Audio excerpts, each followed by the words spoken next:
Welcome back to my channel LinkedIn Farmer. Today video based on crop production and management, chapter 1, class 8. Before starting this video, please like and subscribe to my channel LinkedIn Farmer. Let's start. Introduction of crop production and management. Crop production and management play a crucial role in sustaining human civilization by providing the necessary food and raw materials for various industries. It involves the deliberate cultivation of plants on a large scale to meet the increasing demands of a growing population. Effective crop management practices encompass a range of activities, including selecting suitable crops, preparing the soil, ensuring proper irrigation, controlling pests and diseases, and optimizing harvest techniques. Through careful planning and implementation, crop production and management contribute significantly to agricultural productivity and the overall well-being of society. Agriculture. Agriculture is the practice of cultivating and growing crops and rearing animals for food, fiber, medicinal plants, and other products to sustain human life and meet various societal needs. It is one of the most fundamental and ancient activities of human civilization, shaping the development of societies and economies over millennia. History of agriculture. The history of agriculture dates back thousands of years, with evidence of early farming practices dating as far back as 10,000 BCE. The shift from a nomadic, hunter-gatherer lifestyle to settled agricultural communities marked a significant turning point in human history. The Neolithic Revolution, which occurred around 10,000 to 12,000 years ago, is considered a pivotal period when humans transitioned from hunting and gathering to agriculture-based lifestyles. During this time, people began cultivating wild plants and selectively breeding them to produce more desirable traits, effectively initiating domestication. In different parts of the world, agricultural practices developed independently.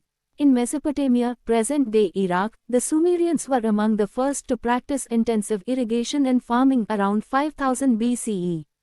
In ancient Egypt, the Nile River's annual flooding facilitated agricultural prosperity and supported the growth of a complex civilization.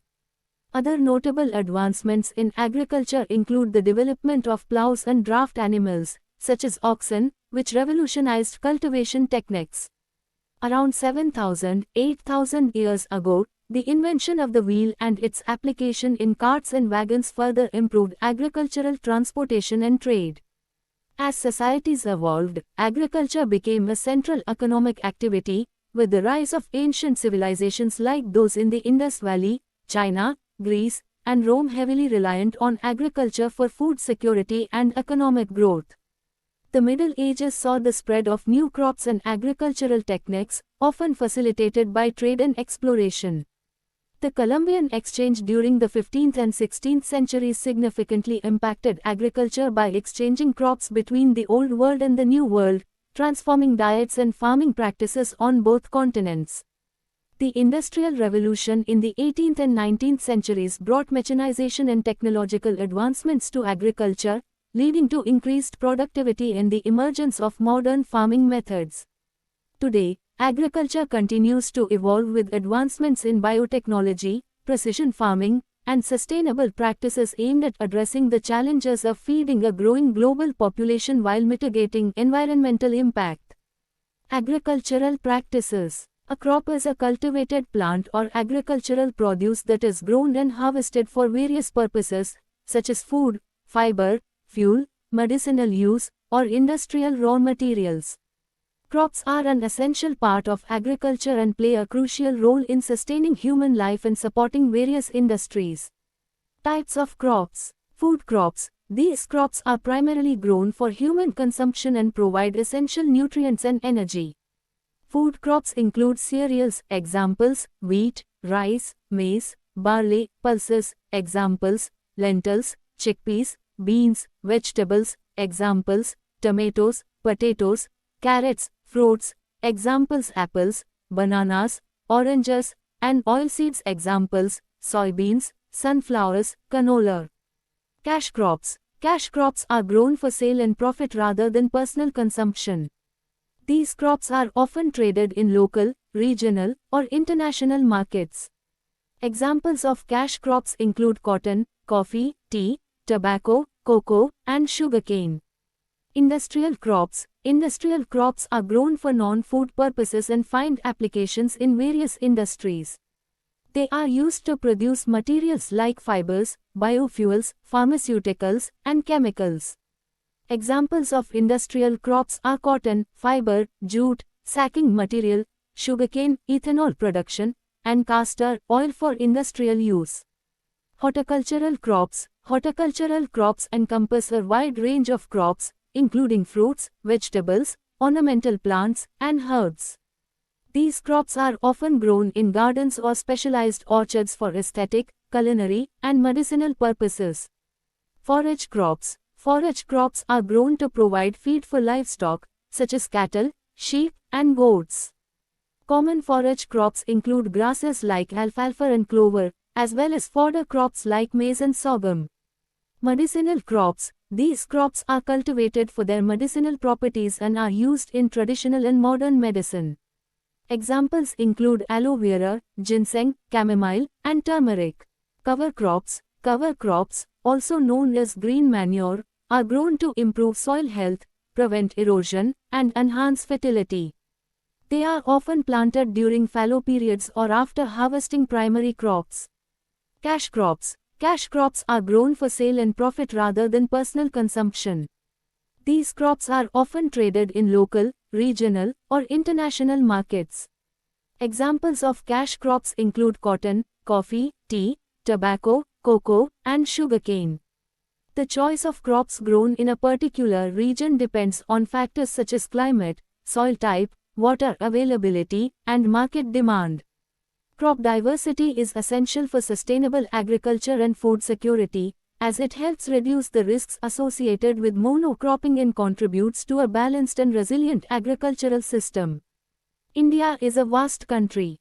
The climatic conditions like temperature, humidity and rainfall vary from one region to another.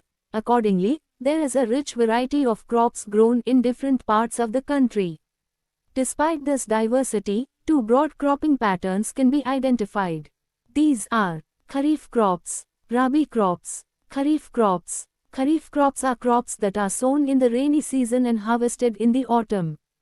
They require a good amount of water for their growth and development. In India, the Kharif season typically starts in June, July and lasts until October. Some examples of Kharif crops include rice, a staple food crop, grown in flooded fields known as paddy fields. Maize, corn, used for both human consumption and animal feed. Soybeans, a major oilseed crop used for oil extraction and animal feed. Cotton, a cash crop grown for its fibers, which are used in textile industries. Millet, bajra, jowar, used as both food for humans and fodder for livestock.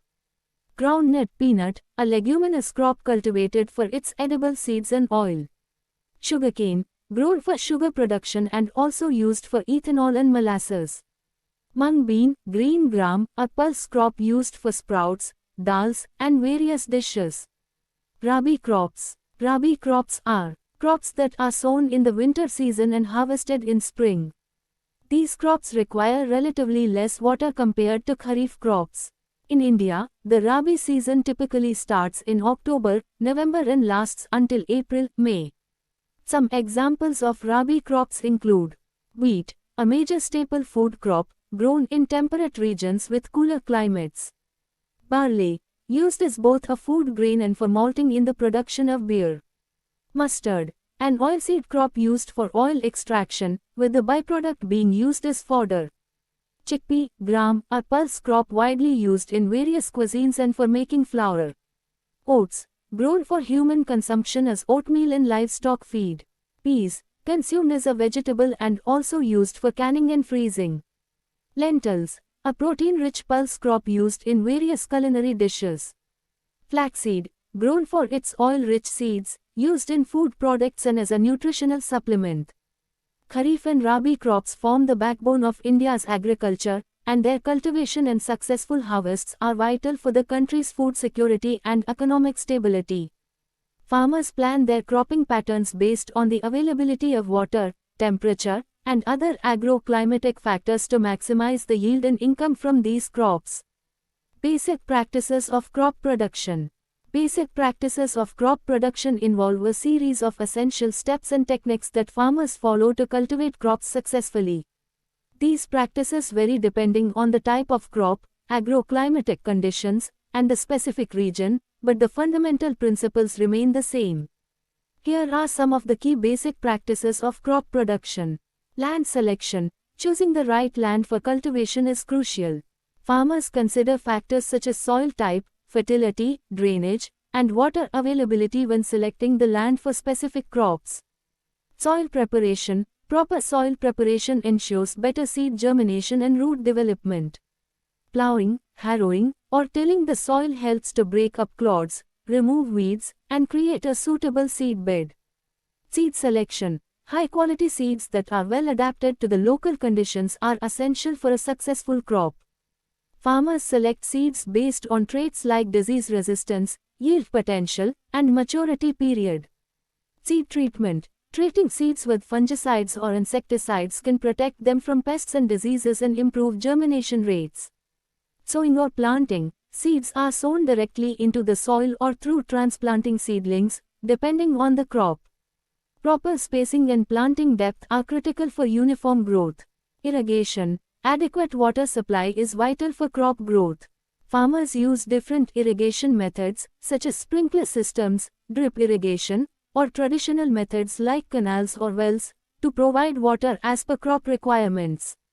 Fertilization. Application of fertilizer provides essential nutrients to the crops. Farmers use organic manure or chemical fertilizer based on soil nutrient levels and crop needs. Weed control. Weeds compete with crops for nutrients and sunlight, reducing yield. Manual weeding or using herbicides helps manage weed infestations. Pest and disease management. Regular monitoring of crops helps identify and control pests and diseases. Integrated pest management (IPM) practices, including biological control and selective pesticide, are employed to minimize crop damage. Crop rotation. Alternating the type of crops grown on the same land over different seasons helps maintain soil fertility and reduces the buildup of pests and diseases. Pruning and thinning. Some crops benefit from pruning excess branches or thinning out seedlings to ensure proper growth and resource allocation. Harvesting. Crops are harvested at the appropriate maturity stage to achieve optimal yield and quality. Harvesting methods vary based on the crop type. Post-harvest handling. Proper post-harvest handling, including cleaning, grading, and storage, ensures that the harvested crops retain their quality until they reach the market or processing facilities. Record keeping. Maintaining records of various farming activities, including inputs used, yields, and expenses, helps in making informed decisions for future crop production. By following these basic practices of crop production, farmers can improve their chances of achieving higher yields, reducing losses, and contributing to sustainable agriculture. Preparation of soil. The preparation of soil, also known as tilling or plowing, is a crucial step in crop production. It involves the mechanical manipulation of the soil to create a suitable seedbed for planting and improve overall soil structure and fertility. Tilling or plowing helps break up compacted soil, incorporate organic matter, and control weeds, ensuring better seed germination and root development. Here's a detailed explanation of the process. Assessment of soil conditions. Before starting the tilling or plowing process, farmers assess the soil conditions. They consider factors such as soil moisture, temperature, and texture. Tilling is usually done when the soil is slightly moist but not too wet to prevent soil compaction. Selection of appropriate equipment. Farmers choose appropriate equipment for tilling or plowing based on factors like the size of the field, soil type, and the depth of plowing required. Commonly used equipment includes moldboard plows, disc plows, chisel plows, and rotary tillers. Removal of obstacles. Before tilling, any large rocks, debris, or crop residues on the field surface are removed to prevent damage to the equipment and ensure a smooth plowing process. Initial passes. The first pass of the equipment breaks the soil surface and cuts vegetation, if present. This initial pass may not fully invert the soil but prepares it for subsequent passes.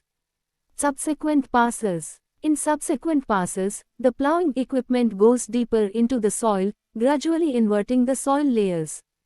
The depth of plowing depends on the crop to be grown and the soil's condition.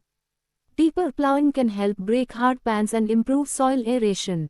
Organic matter incorporation. In some cases, farmers may incorporate organic matter like compost, farmyard manure, or green manure during the plowing process.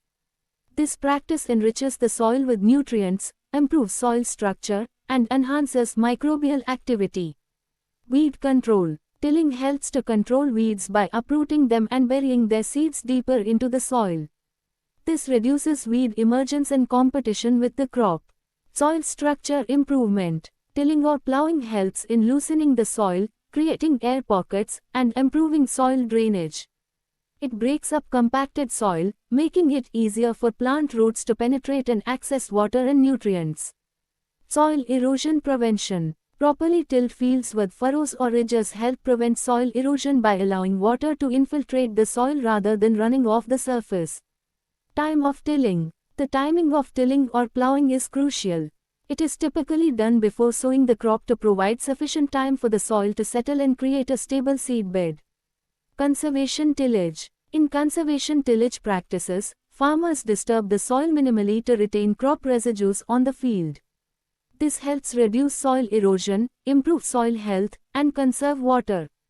In summary, tilling or plowing is an essential step in preparing the soil for crop production. It improves soil structure, enhances nutrient availability, controls weeds, and creates a favorable environment for seed germination and root growth. Proper soil preparation through tilling sets the foundation for successful crop growth and ultimately contributes to higher yields and better agricultural productivity. Agricultural implements. Agricultural implements are tools or machines used by farmers to perform various farming activities efficiently. These implements are designed to simplify tasks and increase productivity in agriculture. Two commonly used agricultural implements are the plow and the hoe. Plow. The plow is one of the oldest and most essential agricultural implements used for primary tillage.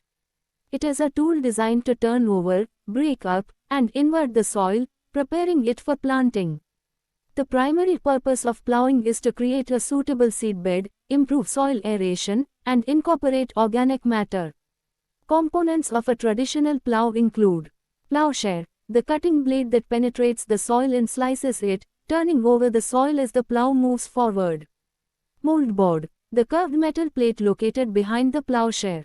It lifts and turns the soil, burying weeds and crop residues in the process.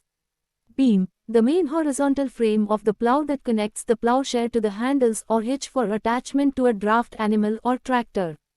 Handles, the grip for the farmer or plowman to steer and control the plow.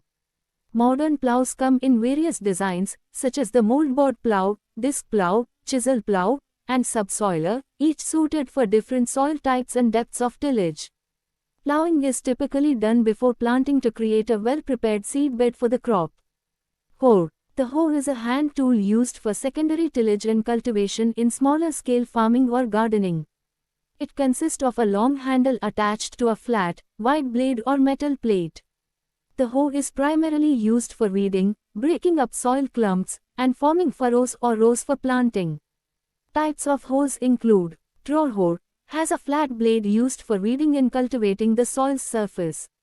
Scuffle hoe, a push and pull motion hoe with a loop-shaped blade used for cutting weeds just below the soil surface. Touch hoe, a push hoe with a rectangular blade, ideal for cultivating and weeding in a back and forth motion. Warren hoe, similar to the draw hoe, but with a pointed tip, suitable for making furrows and breaking up compacted soil. Hoes are valuable for small-scale farmers and gardeners due to their versatility, ease of use, and ability to manage weeds efficiently. They are often used in combination with other tools like plows and tillers to maintain soil health and prepare the land for planting. Both the plow and the hoe are essential agricultural implements that aid in soil preparation, weed control, and crop cultivation. They have played significant roles in the advancement of agriculture, increasing agricultural productivity, and contributing to global food production. Modern agricultural practices have seen advancements in mechanization, with tractors and other machinery replacing traditional hand tools, but the principles and functions of these implements remain central to successful farming. Sowing. Sowing is the process of planting seeds in the soil to initiate crop growth. It is a crucial step in crop production and requires careful consideration of seed selection and proper techniques for successful germination and establishment of the crop. Here's an explanation of sowing, including the selection of seeds and traditional tools used for sowing. Selection of seeds. Seed selection is a critical aspect of sowing.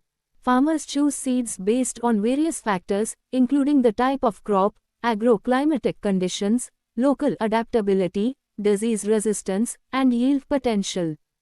High-quality seeds with good germination rates and desired traits are essential for ensuring a healthy and productive crop.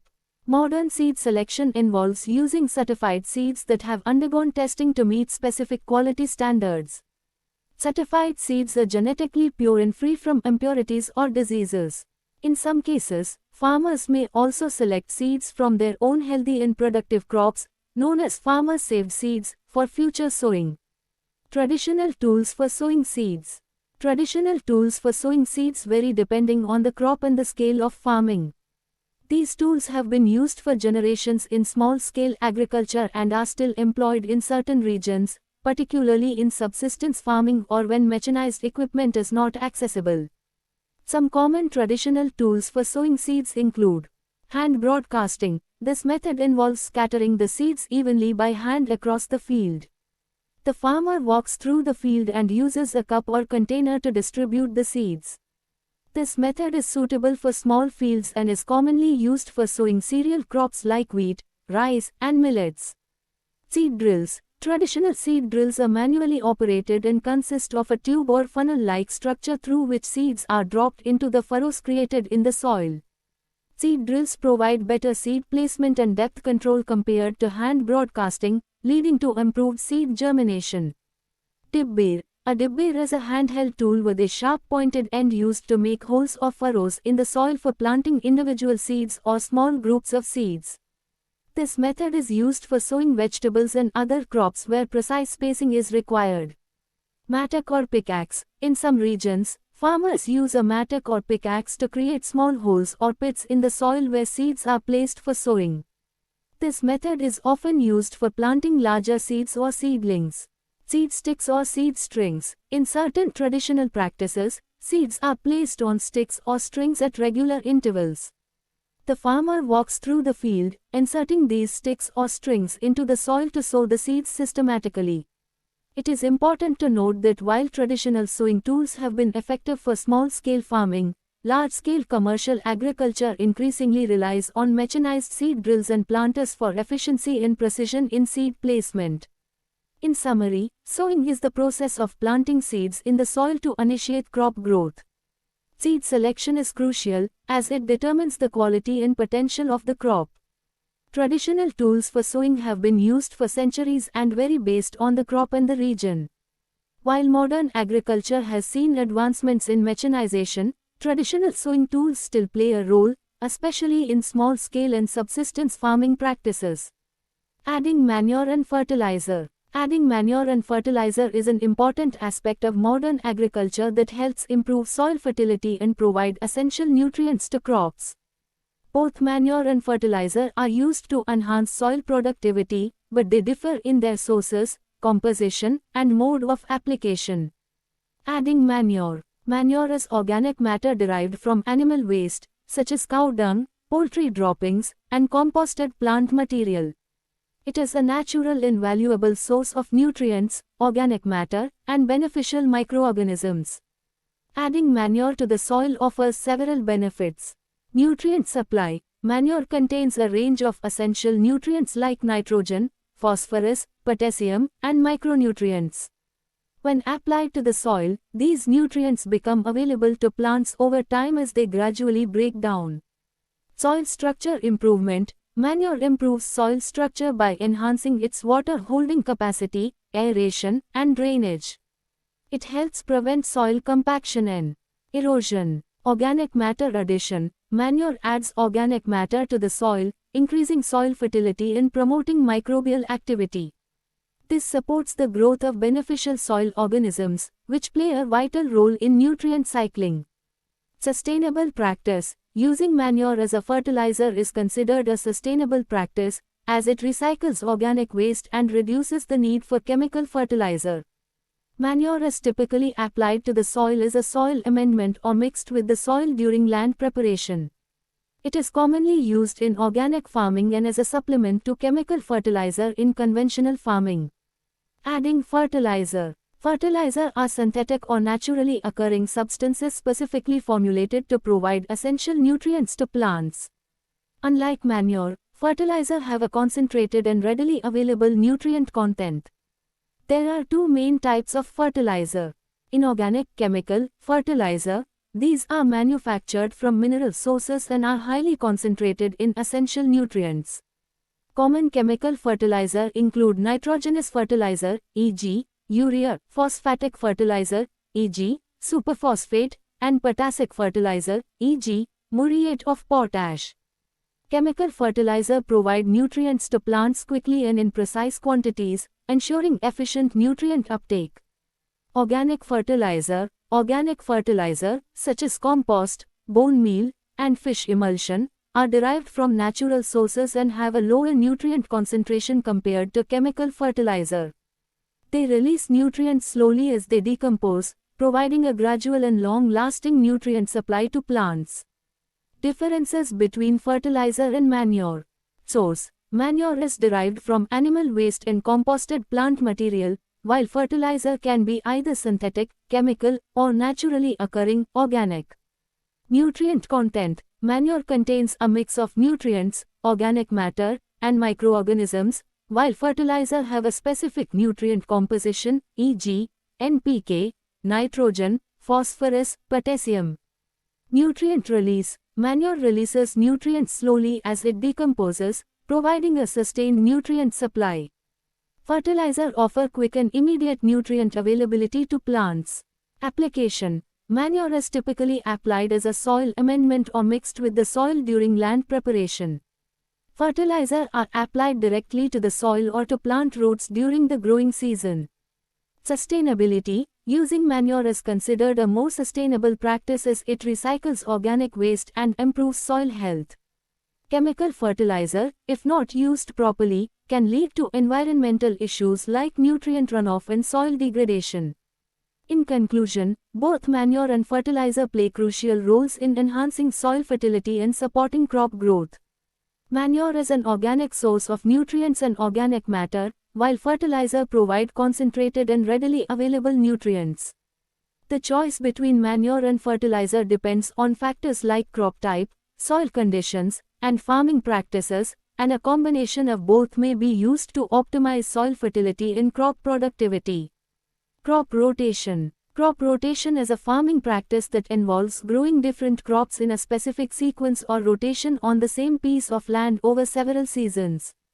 The goal of crop rotation is to improve soil health, manage pests and diseases, and enhance overall agricultural productivity. Different crops have different nutrient requirements, growth patterns, and susceptibilities to pests and diseases. By rotating crops, farmers can break pest and disease cycles, optimize nutrient utilization, and maintain soil fertility. Here's how crop rotation works and its benefits. How crop rotation works. Diversifying crops. In crop rotation, farmers grow a variety of crops in a land sequence instead of repeatedly cultivating the same crop on the same plot. For example, they may alternate between cereal crops, e.g., wheat, corn, and legumes, e.g., soybeans, peas, in different seasons. Disrupting pest and disease cycles. Many pests and diseases are specific to certain crop types. By changing the crop, farmers interrupt the life cycles of pests and pathogens, reducing their buildup in the soil and minimizing the need for chemical interventions. Nutrient management. Different crops have varying nutrient demands. Nitrogen-fixing legumes, for example, can enrich the soil with nitrogen, benefiting subsequent crops with higher nutrient availability. Soil health improvement. Crop rotation helps maintain soil structure, organic matter content, and microbial diversity, which support long-term soil health and fertility. Advantages of manure. Manure is organic material derived from animal waste and composted plant residues. It offers several advantages as a natural fertilizer and soil conditioner. Nutrient supply. Manure contains essential nutrients like nitrogen, phosphorus, and potassium, as well as micronutrients. These nutrients are released slowly as manure decomposes, providing a gradual and sustained nutrient supply to plants. Organic matter addition. Manure improves soil structure and fertility by adding organic matter to the soil. Organic matter enhances water retention, aeration, and microbial activity, promoting overall soil health. Microbial activity. Manure introduces beneficial microorganisms to the soil, such as bacteria and fungi, which support nutrient cycling and breakdown of organic matter. Environmentally friendly. Using manure as a fertilizer is an eco-friendly practice as it recycles organic waste from animals, reducing waste disposal issues and contributing to sustainable agriculture. Soil erosion control. Manure application helps to reduce soil erosion by enhancing soil structure and reducing the impact of raindrops on bare soil. Cost-effective. For farmers who have access to livestock, manure can be a cost-effective alternative to commercial fertilizer, reducing input costs and improving profitability. Long-lasting effect. The slow release of nutrients from manure means that its effects can last for multiple cropping seasons, making it an efficient and long-term soil fertility management option. In summary, crop rotation is a farming practice that involves growing different crops in sequence on the same land, promoting soil health and reducing pest and disease pressure. Manure, on the other hand, offers several advantages as a natural fertilizer and soil conditioner, providing essential nutrients, improving soil structure, and supporting sustainable agricultural practices. Integrating crop rotation and manure application into farming systems can lead to improved crop yields, reduced reliance on chemical inputs, and enhanced environmental sustainability. Irrigation. Irrigation is the artificial application of water to agricultural land to supplement natural rainfall and provide sufficient moisture to crops. It is a vital practice in agriculture, especially in regions with irregular or insufficient rainfall, to ensure optimal crop growth and yield. Irrigation helps maintain consistent soil moisture levels, prevents drought-related crop losses, and allows farmers to grow crops throughout the year, even in dry seasons. Here's an explanation of irrigation and some common sources of irrigation. Sources of irrigation. Surface water. Surface water refers to water from rivers, lakes, and reservoirs that is diverted and transported to fields for irrigation purposes. Channels, canals, and ditches are constructed to carry water from the source to the fields. Groundwater. Groundwater is water stored beneath the earth's surface in aquifers. Wells are drilled to access this water, and submersible or centrifugal pumps are used to lift it to the surface for irrigation. This form of irrigation is known as groundwater irrigation or tube well irrigation. Rainwater harvesting. Rainwater harvesting involves collecting and storing rainwater runoff from rooftops, surfaces, and small catchment areas. This water is used for irrigation during dry periods, especially in regions where surface or groundwater sources are limited. Drip irrigation. Drip irrigation is a modern irrigation technique that delivers water directly to the roots of plants through a network of pipes, tubing, and emitters. This method is efficient in water usage as it minimizes evaporation and seepage, and delivers water precisely where it is needed. Sprinkler irrigation. Sprinkler irrigation involves spraying water over crops in the form of rain-like droplets. Sprinkler systems consist of pipes, pumps, and rotating nozzles. This method is suitable for a wide range of crops and can cover large areas efficiently. Furrow irrigation. Furrow irrigation involves creating small channels or furrows between crop rows. Water is allowed to flow through these furrows and infiltrate the soil to reach the plant roots. Flood irrigation. Flood irrigation, also known as basin irrigation, is the oldest form of irrigation. Water is allowed to flow over the field, submerging it temporarily. This method is simple and suitable for flat, low-lying areas. Center pivot irrigation. Center pivot irrigation is commonly used in large fields. It involves a rotating sprinkler system mounted on wheel towers, which pivots around a central point, covering a circular area. Each source of irrigation has its advantages and limitations, and the choice of irrigation method depends on factors like water availability, crop type, soil characteristics, and the farmer's resources.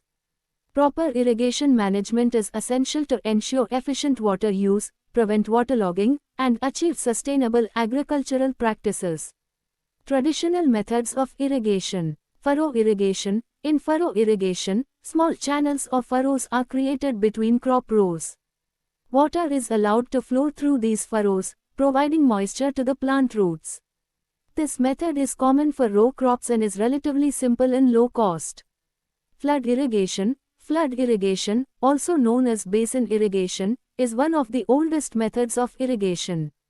Fields are flooded with water, temporarily submerging the entire area. This method is suitable for flat terrain and is often used for rice cultivation. Check basin irrigation. Check basin irrigation involves dividing the field into smaller basins or compartments, each surrounded by raised borders. Water is applied to fill these basins, and the excess water is allowed to flow to the next basin. This method is useful for uneven or sloping land. Dekli, kulhar irrigation. Dekli or kulhar is a traditional irrigation method used in parts of India. It involves using clay pots, kulhars, with holes at the base. The pots are buried in the soil near the plant's root zone and filled with water. The water slowly seeps out through the holes, providing irrigation. Moat, rahat irrigation. In this method, a small ditch or moat is dug around the base of the plant. Water is poured into the moat, allowing it to percolate directly to the root zone. This method is commonly used for watering individual trees or plants. Chain pump, rahat. The chain pump, also known as rahat, is a traditional hand-operated water lifting device. It consists of a series of buckets attached to an endless chain. As the chain moves, water is lifted from a lower source and deposited into a higher reservoir. Modern methods of irrigation. Drip irrigation. Drip irrigation is a precise and water-efficient method. It involves delivering water directly to the root zone of plants through a network of pipes, tubes, and emitters. Drip irrigation reduces water wastage and is suitable for row crops, orchards, and greenhouse cultivation. Sprinkler irrigation. Sprinkler irrigation uses overhead sprinklers or nozzles to distribute water in the form of rain-like droplets. This method is effective for covering large areas and is commonly used for field crops, lawns, and golf courses. Center pivot irrigation. Center pivot irrigation involves a rotating sprinkler system mounted on wheel towers. The system pivots around a central point, covering a circular area. It is commonly used for large fields and is suitable for row crops. Lateral move irrigation. Lateral move irrigation systems are similar to center pivot systems, but instead of rotating around a central point, they move in a straight line. They are used for rectangular fields and can cover a large area. Subsurface drip irrigation, SDI. SDI is a variation of drip irrigation, where drip lines are buried below the soil surface, delivering water directly to the root zone. This method reduces water evaporation and minimizes contact with crop foliage. Spray irrigation, microsprinklers. Microsprinklers are small, low-pressure sprinklers that distribute water over a small area. They are commonly used for orchards, nurseries, and vegetables. Vertical farming and hydroponics. These innovative methods involve growing crops in vertical stacks or without soil, using nutrient-rich water solutions. They are especially suited for urban farming and limited space cultivation. Modern irrigation methods are designed to optimize water use, improve crop yields, and reduce water wastage and environmental impacts. They allow precise control over water delivery, making them highly efficient and well-suited for sustainable agricultural practices. Protection from weeds. Weeds are unwanted plants that grow in agricultural fields, gardens, and other areas where crops or desired vegetation are cultivated. They compete with crops for sunlight, water, nutrients, and space, negatively impacting crop growth and reducing yields. Protecting crops from weeds is essential for successful agriculture and involves various weed control methods. Weedicides, also known as herbicides, are chemical substances used to control or kill unwanted plants known as weeds. They are applied to agricultural fields, gardens, and non-crop areas to prevent weed growth in competition with desired crops or vegetation. Examples of weedicides include glyphosate, a widely used non-selective herbicide effective against a broad range of weeds. 2,4-D, a selective herbicide commonly used to control broadleaf weeds in crops like cereals and turf areas. Atrazine, a pre-emergence herbicide used to control grassy and broadleaf weeds in corn and sugarcane crops. Paraquat, a non-selective herbicide used for weed control in fallow fields and non-crop areas. Amazethapir, a selective herbicide used to control grass and broadleaf weeds in soybean and other legume crops. These weedicides are part of various weed management strategies aimed at maintaining crop productivity and minimizing the impact of weeds on agriculture and the environment. Here's an explanation of weed control and the use of weedicides. Mechanical weed control. This method involves physically removing weeds from the field. Common mechanical weed control practices include hand weeding, hoeing, plowing, and using mechanical weeders. Hand weeding is labor-intensive and is usually suitable for small-scale farming or in areas where labor is available at a reasonable cost. Mechanical weeders are machines that uproot or cut weeds, reducing the need for manual labor. Cultural weed control. Cultural practices are employed to prevent or minimize weed growth.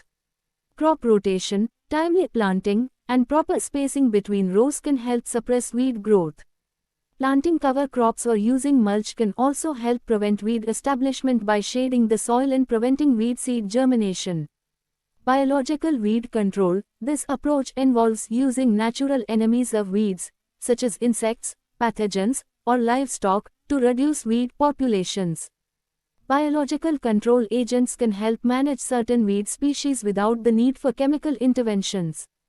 Chemical weed control. Weedicides or herbicides. Weedicides, also known as herbicides, are chemical substances designed to control or kill weeds selectively. They are a common and effective method of weed control in modern agriculture. Herbicides can be classified into different groups based on their mode of action.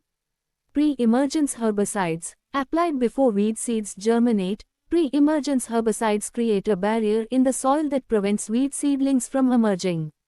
Post-emergence herbicides, applied after weeds have emerged. Post-emergence herbicides target actively growing weeds and disrupt their growth or kill them. Selective herbicides. Selective herbicides target specific weed species without harming the crop. They are commonly used in crops with broadleaf and grassy weed problems. Non-selective herbicides. Non-selective herbicides control a wide range of weed species and can harm both weeds and crops. They are often used for weed control in non-crop areas like roadsides and fallow fields. When using weedicides, it is essential to follow label instructions carefully, as improper use can lead to crop damage, environmental pollution, or resistance development in weeds. Integrated weed management, which combines various weed control methods, is the most sustainable approach to protect crops from weeds effectively. This strategy helps reduce reliance on herbicides and minimizes the development of herbicide-resistant weed populations.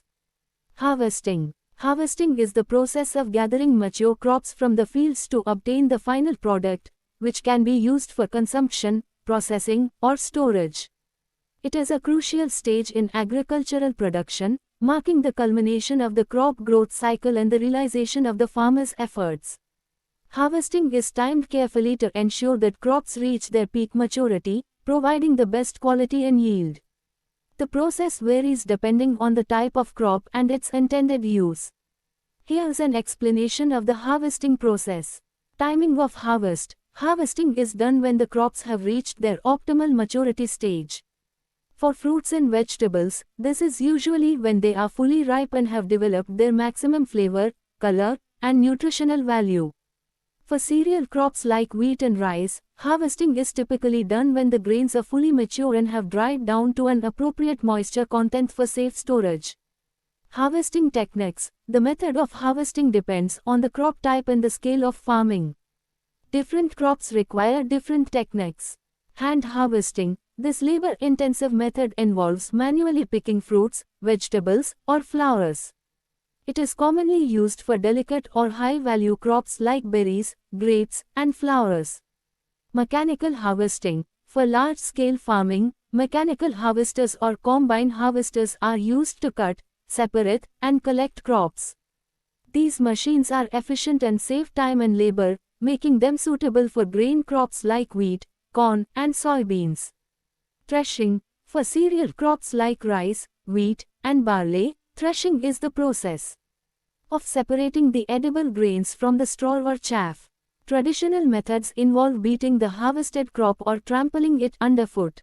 Modern machinery, such as combine harvesters, often perform threshing simultaneously with harvesting. Post-harvest handling. After harvesting, the crops are transported to the processing or storage facilities. Depending on the crop and its intended use, post-harvest activities like cleaning, sorting, grading, and packaging may be carried out to prepare the produce for market distribution or storage. Storage or processing. Some crops, like grains and legumes, are stored for later use or to be sold when market prices are favorable. Others may undergo immediate processing, such as fruits being sent to canning factories or vegetables being prepared for freezing or drying. Residue management. After harvesting, crop residues left in the field, such as stems and leaves, may be used as animal fodder, plowed back into the soil as organic matter, or utilized for other purposes to support sustainable farming practices. Harvesting is a crucial step that determines the success of a farming season. Proper timing and handling of the harvest ensure the highest quality and yield of the crop, contributing to food security and economic viability for farmers and consumers alike. Harvest festivals. Harvest festivals are celebrations that occur at the end of the agricultural harvest season to mark the successful gathering of crops. These festivals are observed in various cultures around the world and often have deep historical and cultural significance. Harvest festivals are typically joyful occasions that bring communities together to express gratitude for the bountiful harvest and to celebrate the abundance of nature's gifts. Here's an overview of harvest festivals. Thanksgiving, United States and Canada. Thanksgiving is one of the most well-known harvest festivals, celebrated on the fourth Thursday of November in the United States and on the second Monday of October in Canada. It commemorates the Pilgrims' first successful harvest in the New World and is a time for expressing gratitude for the year's blessings. Families and friends gather for festive meals featuring traditional foods like roast turkey, stuffing, cranberry sauce, and pumpkin pie. Harvest Festival, United Kingdom. In the United Kingdom, the Harvest Festival, also known as Harvest Home, is celebrated in churches and communities around late September or early October. People decorate churches with fruits, vegetables, and flowers, and donations of food are made to help those in need. It is a time of thanksgiving for the fruits of the land and the hard work of farmers. Pongal, India. Pongal is a major harvest festival celebrated in the southern Indian state of Tamil Nadu. It typically takes place in mid-January and lasts for 4 days. Pongal is a thanksgiving celebration to the sun god for a bountiful harvest. Traditional rituals, feasts, and decorative rangoli patterns are part of the festivities. Harvest Festival, China. In China, the Mid-Autumn Festival, also known as the Moon Festival, is a harvest festival celebrated in September or early October. It is a time for family reunions, and people enjoy mooncakes, a traditional pastry, while admiring the full moon. Erntedankfest, Germany. Erntedankfest, or the German Harvest Festival, is observed in churches across Germany in late September or early October. It is a time of giving thanks for the harvest and includes parades, music, and feasting. Chuseok, Korea. Chuseok is a major Korean harvest festival celebrated in August or September. Families visit ancestral hometowns, pay respects to ancestors, and share a special meal featuring traditional dishes. Homowo, Ghana. Homowo is a harvest festival celebrated by the Ga people of Ghana. It is a time of remembrance and offering thanks to the gods and ancestors for a good harvest. People wear traditional clothes, perform dances, and share festive meals. Sukkot, Jewish Harvest Festival. Sukkot is a Jewish harvest festival observed in the fall, typically in September or October. During this week-long festival, people build and dwell in temporary outdoor structures called sukkahs and celebrate with prayers, festive meals, and gatherings. Harvest festivals not only serve as expressions of gratitude and cultural heritage but also promote a sense of community, unity, and appreciation for the gifts of nature and the hard work of farmers. They are occasions of joy, feasting, and coming together to celebrate the abundance and richness of the harvest season. Storage. Storage in the context of agriculture refers to the process of preserving harvested crops or produce for later use, sale, or consumption. After crops are harvested, they need to be properly stored to maintain their quality, prevent spoilage, and ensure a steady supply of food throughout the year. Proper storage practices are essential to minimize post-harvest losses and support food security. Here's an overview of storage in agriculture. 1. On-farm storage. On-farm storage involves keeping harvested crops on the farm where they were grown.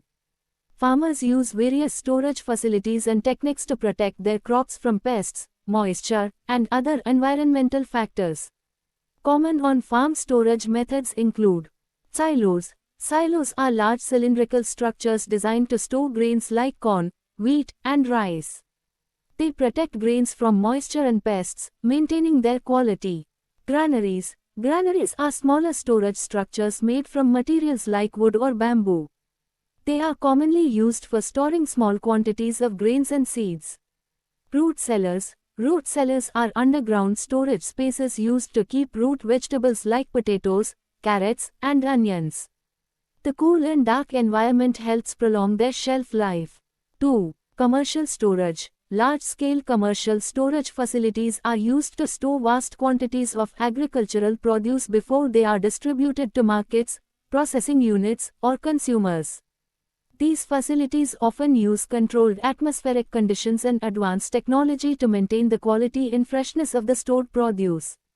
3. Cold storage. Cold storage facilities use refrigeration or controlled cooling to extend the shelf life of perishable crops like fruits, vegetables, and flowers. Cold storage is essential for preserving the quality and nutritional value of these products during transportation and distribution. 4. Controlled atmosphere storage. In controlled atmosphere storage, the composition of gases, oxygen, carbon dioxide, and ethylene inside the storage environment is carefully regulated to slow down the ripening and aging processes of fruits and vegetables. This technique helps extend their shelf life. 5. Drying and dehydration. Drying is a common method of preserving crops like grains, beans, and fruits. By reducing moisture content, drying prevents mold growth and spoilage. Dehydration, a more intensive form of drying, involves removing most of the moisture from the produce to increase its shelf life. 6. Chemical treatments. In some cases, chemical treatments may be applied to crops before storage to protect them from pests or diseases. However, these treatments should be used judiciously, considering safety and environmental concerns. Proper storage is crucial to prevent post-harvest losses, which can result from spoilage, pests, and improper handling. It ensures a consistent supply of food and agricultural products year-round, supports food security, and contributes to efficient food distribution and marketing systems. Additionally, proper storage practices play a significant role in maintaining food quality, reducing food waste, and promoting sustainable agricultural practices.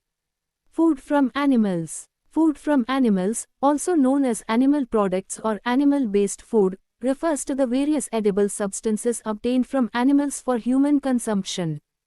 These food items are valuable sources of essential nutrients, including protein, fats, vitamins, and minerals. Humans have been consuming food from animals for thousands of years, and it remains an important part of diets worldwide. Here are some common examples of food from animals. Meat. Meat is the flesh of animals that is consumed as food. It is a significant source of protein and essential amino acids. Common types of meat include beef, pork, lamb, poultry, chicken and turkey, and various game meats. Poultry products. Apart from meat, poultry provides other food products, such as eggs and feathers. Eggs are a nutritious food rich in protein, vitamins, and minerals, commonly consumed in various forms like boiled, fried, or used in baking and cooking. Dairy products. Dairy products are derived from milk produced by mammals. Common dairy items include milk, a nutrient-rich liquid used as a beverage and a key ingredient in various dairy products. Cheese, made by curdling milk and fermenting it with specific bacteria or enzymes, resulting in a wide variety of cheese types with distinct flavors and textures. Butter, prepared from cream by churning, butter is used as a cooking fat and spread. Yogurt, fermented milk with beneficial bacteria, offering probiotic properties and a creamy texture. Ice cream, a frozen dessert made from milk, cream, sweeteners, and flavorings. Fish and seafood. Fish and seafood are excellent sources of protein, omega-3 fatty acids, and other essential nutrients. Common examples include salmon, tuna, shrimp, crab, and cod. Honey. Honey is a natural sweetener produced by bees from flower nectar. It is used as a spread, sweetener, and ingredient in various dishes. Insects. In certain cultures, insects are consumed as food. They provide an alternative source of protein and nutrients. Common edible insects include crickets, mealworms, and grasshoppers. It is essential to ensure that food from animals is obtained from reliable and ethical sources, adhering to proper food safety and animal welfare standards. A balanced diet that includes a variety of foods from both plant and animal sources can provide a wide range of nutrients necessary for overall health and well-being. Animal husbandry. Animal husbandry refers to the science and practice of breeding, raising, and caring for domesticated animals, primarily for agricultural purposes. It involves the management and production of livestock, such as cattle, sheep, poultry, and other farm animals, to obtain various products like meat, milk, eggs, wool, and leather for human consumption and use. Animal husbandry plays a crucial role in providing food, clothing, and other essential resources to support human livelihoods and economies. Thank you so much for watching. Please like, share and subscribe.